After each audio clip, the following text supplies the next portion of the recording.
శివలింగమునకు అభిషేకము ప్రారంభం చేసే ముందు పొడి విభూతిని కాని చల్లితే సద్యో జాతం ప్రపద్యామి సద్యో జాతాయ వై నమో నమః భవే భవేనాతి భవే భవస్వమాన్ భవోద్భవాయ నమః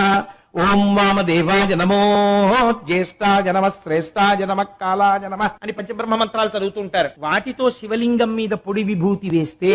ఏ చెట్టు నుంచి ఎన్ని పువ్వులు కొయ్యాలో అన్ని పువ్వులను ఈ బ్రహ్మాండములో ఉన్న సమస్త వృక్షముల యొక్క పూలను కోసి తెచ్చి ఈశ్వరార్చన చేసినటువంటి ఫలితము పొడి భస్మతో అభిషేకమును ప్రారంభించినటువంటి వాడి ఖాతాలో వేసేస్తారు. భస్మకున్న గొప్పతనం. విభూతిని నీటిలో కలిపి ఆ విభూతితో నమ సోమాయ చ రుద్రాయ చ నమస్తామ్రాయ చ అరుణాయ చ నమ శంగాయ చ వసుపతయే చ నమ ఉగ్రాయ చ భీమాయ చ నమో అగ్రే వధాయ చ దూరే వధాయ చ నమో హంత్రే చ హనీయసే చ నమో వృక్షేభ్యో